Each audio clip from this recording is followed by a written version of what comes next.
Let's imagine for a moment we had the option to redesign human civilization from the ground up.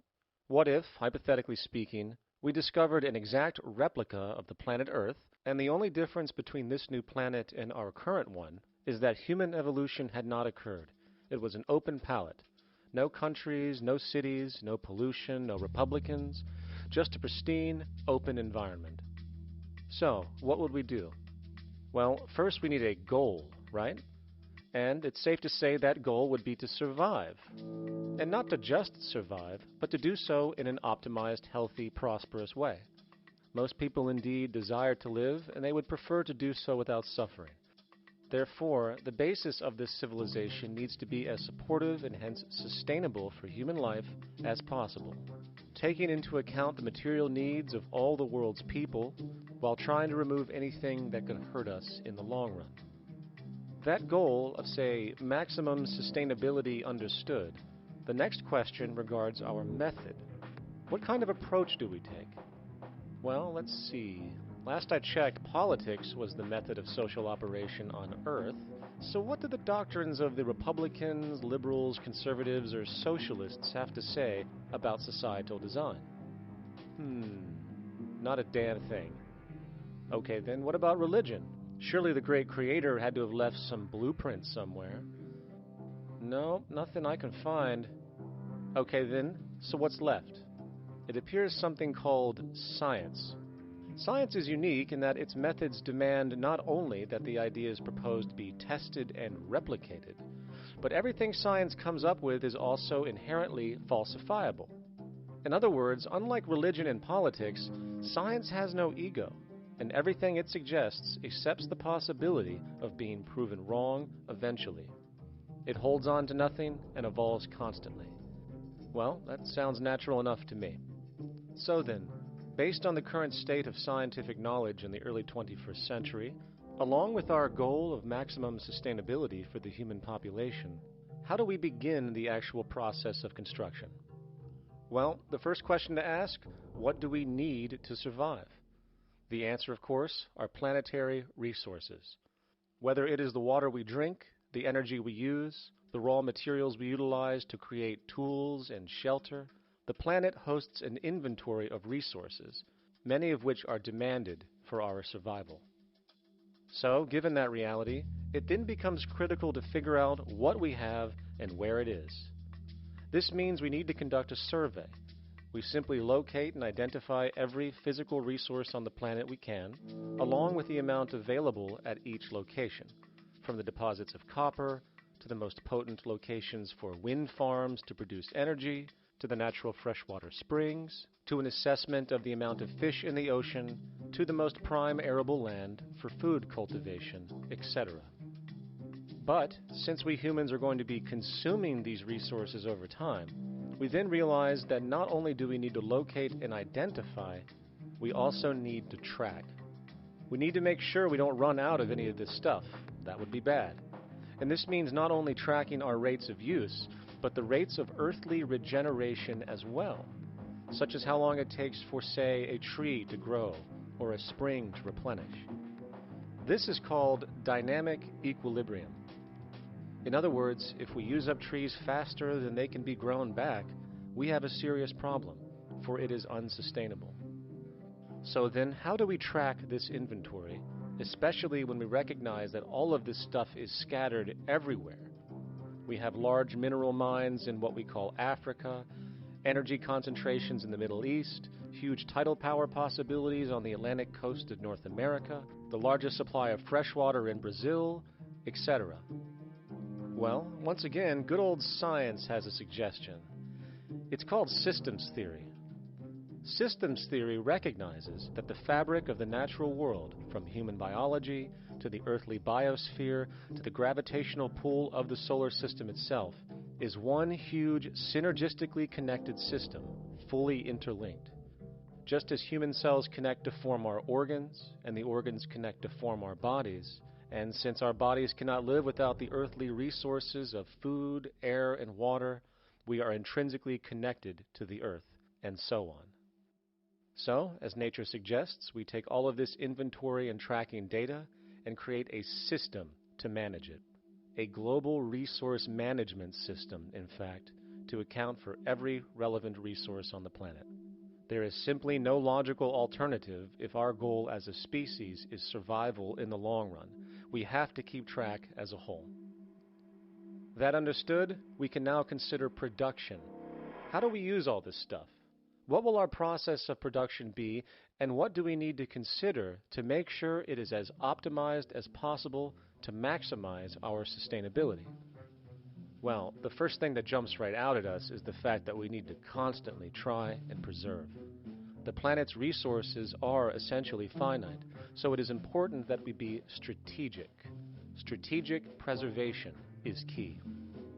The second thing we recognize is that some resources are really not as good as others in their performance. In fact, some of this stuff, when put into use, has a terrible effect on the environment, which invariably hinders our own health. For example, oil and fossil fuels, no matter how you cut it, release some pretty destructive agents into the environment.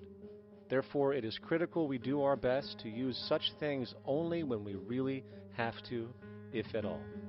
Fortunately for us, we see a ton of solar, wind, tidal, wave, heat differential, and geothermal possibilities for energy production, so we can strategize objectively about what we use and where to avoid what could be called negative retroactions, or anything that results from production or use that damages the environment and hence ourselves. We will call this strategic safety to couple in with our strategic preservation. But production strategies do not stop there. We are going to need an efficiency strategy for the actual mechanics of production itself. And what we find is that there are roughly 3 specific protocols we must adhere to. 1. Every good we produce must be designed to last as long as possible. Naturally, the more things break down, the more resources we are going to need to replace them, and the more waste produced. 2. When things do break down or are no longer usable for whatever reason, it is critical that we harvest or recycle as much as we possibly can. So the production design must take this into account directly at the very earliest stages. 3. Quickly evolving technologies, such as electronics, which are subject to the fastest rates of technological obsolescence, would need to be designed to foreshadow and accommodate physical updates. The last thing we want to do is throw away an entire computer system just because it has only one broken part or is outdated. So we simply design the components to be easily updated, part by part, standardized and universally interchangeable, foreshadowed by the current trend of technological change.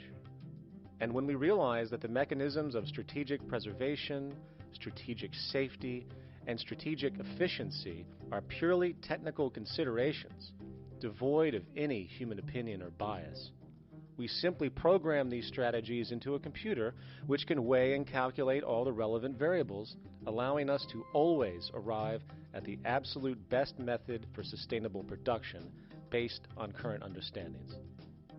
And while that might sound complex, all it is a glorified calculator.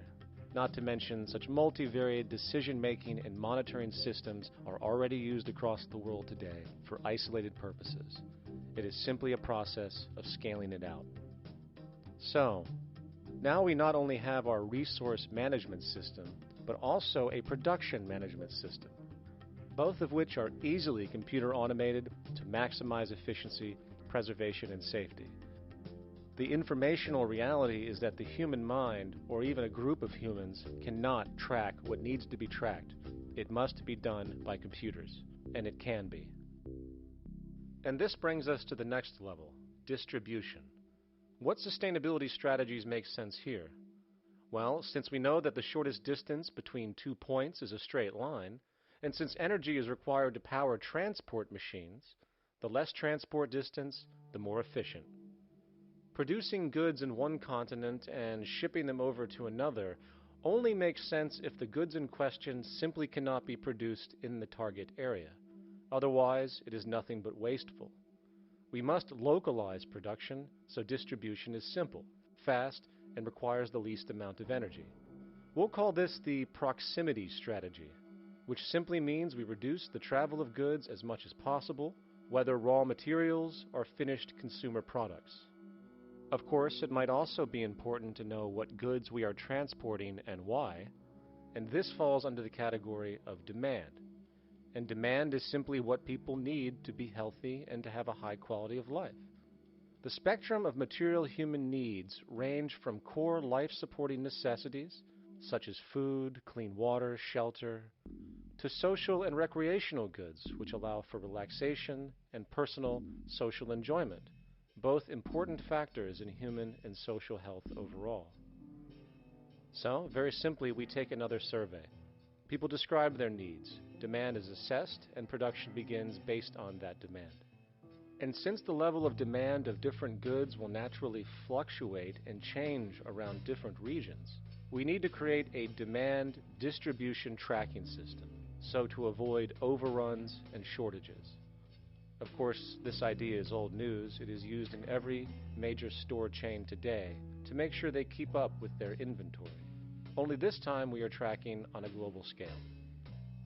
But, wait a minute, we really can't fully understand demand if we don't account for the actual usage of the good itself. Is it logical and sustainable for every single human to, say, have one of everything made, regardless of their usage? No, that would be simply wasteful and inefficient. If a person has a need for a good, but that need is only for, say, 45 minutes a day on average, it would be much more efficient if that good was made available to them and to others when needed. Many forget that it isn't the good that they want, it is the purpose of that good. When we realize that the good itself is only as important as its utility, we see that external restriction, or what we might call today ownership, is extremely wasteful and environmentally illogical in a fundamental economic sense. So, we need to devise a strategy called strategic access. This will be the foundation of our demand distribution tracking system, which makes sure we can meet the demand of the population's needs for access of whatever they need when they need it. And as far as physically obtaining the goods, centralized and regional access centers all make sense for the most part, placed in close proximity to the population, and a person would simply come in, take the item, use it, and when finished, return it when it is no longer needed. Sort of how a library works today. In fact, these centers could not only exist in the community in the way we see local stores today, but specialized access centers would exist in specific areas where often certain goods are utilized, saving more energy with less repeat transport.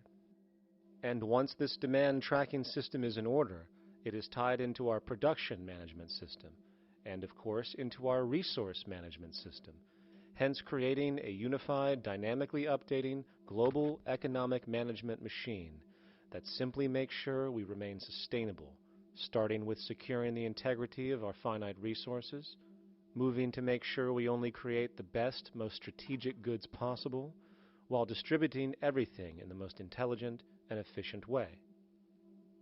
And the unique result of this preservation-based approach, which is intuitively counter to many, is that this logical, ground-up, empirical process of preservation and efficiency, which can only define true human sustainability on this planet, would likely enable something never before seen in human history.